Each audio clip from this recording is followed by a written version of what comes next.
এসেছে, এবার আমি চলে যাব। তাই শেষের বারের জন্য আমি নয়ন জলে সিক্ত করে দন্ত করে যেতে চাই তোমার ওই রাঙা চরণ দুখানা। কারণ এই চরণ দুখানাই হচ্ছে আমার সেই ভবপারের সম্ভব। হে প্রভু, এই মায়াময় জগৎ থেকে চলে যাব। প্রভু গো, যাবার সময় তোমার ওই চরণ দুখানাকে যদি চোখের জলে সিক্ত করে যেতে পারি প্রভু, অন্তিম সময় আমি তোমাকে প্রাপ্ত হব। গীতাই বলেছে, অন্তকালে মামেচ শরণমুক্ত করে বরাম জপ্রাতি সদ্ভাবং জাতি নাস্ত্রত সংশয়। অন্তিম কালে যদি কেউ আমার ভাব স্মরণ করে দেহত্যাগ করতে পারে, তার অন্য কোনো সংশয় নেই, সে আমাকেই প্রাপ্ত হতে পারে, এ বিষয়ে কোনো সন্দেহ নেই। তাই নামাচর্যকে অন্তিম সময়ে দেখা দেওয়ার জন্য শ্রীমান মহাপ্রভু এসেছি। আর ভক্তের অনুরোধে ওই ভক্তের বক্ষে চরণ দুখানাকে রেখেছে। নয়ন জলে সেই চরণ দুখানাকে সিক্ত করে গৌর পারে চেয়ে চেয়ে সে তার প্রাণটাকে বিসর্জন করেছে। আর যেই না প্রাণটাকে বিসর্জন করেছে, তৎক্ষণাৎ শ্রীমান মহাপ্রভু তাকে হস্ত ধরে ওই গোলকধাম বৃন্দাবনে নিয়ে গেছে।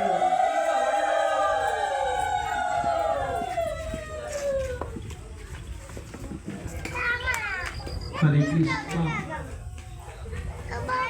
নাম করলে জীবের মুক্তি হয়। এক যুবক কি করেছে জানেন মা? আমাদের মতো যুবক ভাইয়েরা আছে না, তারা কিন্তু কখনো এই কৃষ্ণ কথা, এই হরি কথা, সাধুর সঙ্গ, ভক্ত সঙ্গ তাদের ভালো লাগে না।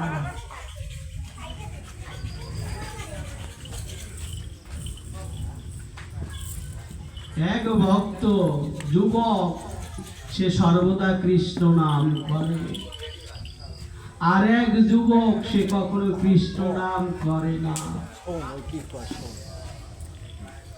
তো এই কৃষ্ণ ভক্ত যুবককে ডেকে বলছে, ওরে ভাই, তোর ওই শ্রী বদন থেকে কি একটিবার কৃষ্ণ নাম উচ্চারিত হতে পারে না? যুবক তিরস্কার ভরে বলছে, যুবক তিরস্কার করে বলছে, এই আমি যদি কৃষ্ণ নাম করি, তাহলে তোর কৃষ্ণ কি আমার পেটের খিদা নিবারণ করতে পারবে? আমার যে ক্ষুধা লাগবে, এই ক্ষুধার আহার কি তোর কৃষ্ণ জোগাড় করে দিতে পারবে? যদি তোর কৃষ্ণ আমার পেটের ক্ষুধা নিবারণ করতে পারে, তাহলে আমি তোকে কথা দিলাম, আজকের পর থেকে নিত্য নিরন্তর আমি কৃষ্ণ নাম করে যাব। জয় নিতাই। আজকে কি করেছে সেই কৃষ্ণ ভক্ত যুবককে ডেকে বলছে, তুই যদি সত্যই একাগ্র চিত্তে কৃষ্ণ নাম করতে পারিস, আমি তোকে বললাম তোর কৃষ্ণ আমার কৃষ্ণ একই কৃষ্ণ, এই কৃষ্ণ এসে তোকে তোর ক্ষুধা নিবারণ করে দিবে। এর জন্য তোকে একটা শুদ্ধ আসনে বসে, শুদ্ধ বস্ত্র পরিধান করে, শুদ্ধ দেহে তোকে প্রতিনিয়ত প্রতিটা ক্ষণে কৃষ্ণ নাম ও গুণ কীর্তন করতে হবে। হরে কৃষ্ণ। আজকে কি করেছে, ওই যুবককে একটা ঘরের ভিতরে ঢুকিয়ে একটা আসন, একটা শুদ্ধ বস্ত্র, দেহটাকে শুদ্ধ করে দিয়ে ওখানে কৃষ্ণ নামে দীক্ষিত করে বলছে, তুমি এখানে বসে অনবরত কৃষ্ণ নাম করো।